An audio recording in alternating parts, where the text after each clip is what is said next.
Kaze kuri televiziyo y'u Burundi uno munsi muri kumwe n'umumenyesha makuru Kanyoni Mbarushimana tukaba tufitiye amakuru yihuta y'ibiriko birabera muri Iraq.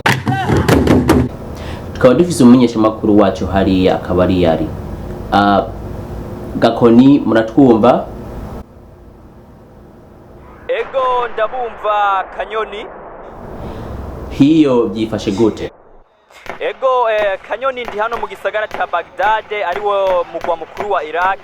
Ibintu ngaha n'agahomera bunwa ni ibintu biteye ubwoba cyane kuko abantu bariko barapfa bicwa ni benshi cyane nkuko mwumva sinzi ko munyumva neza inyuma bariko barasa amasoro menshi. Aha nukuri ubibonye wogira ngo turi mu film y'intambara. Aha rero ibintu mukama w'ikigongwe baramurashe ewe uwo twari kumwe baramurashe ewe yo harapfuye reka turakora amahera afise kumbe unjana nta upfana amahera ngaha. Gakoni muranyumva? Okay, rero nkuko mubyumvishije urya mujambo baramutatuye yani baramugandaguye nkuko mubyumvishije.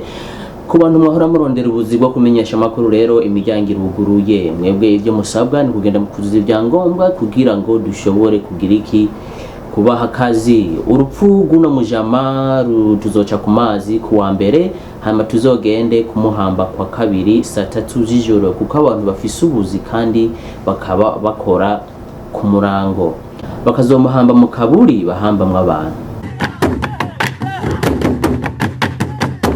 Mu yandi makuru biraboneka yuko hari umuntu yagonze imodoka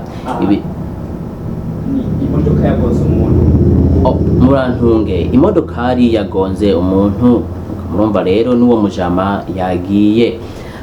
Reka rero uno munsi tubamenyeshe kubijanye n'ikirere ukuntu kiza kuba kimeze uno munsi. Biraboneka yuko izuba uno munsi riza kurengera mu burengero hanyuma ejo mu gitondo rikazaserukira mu buseruko. Mu buraruko birabonekana yuko imvura izogwa canke nigwe izuba rikazokwaka canke ntizokwake. Mu bantu naho ni kwa kundi nyene mwari kumwe n'umumenyesha makuru wanyu mukunda cyane gose Kanyoni Mbarushimana mugira umunsi mwiza.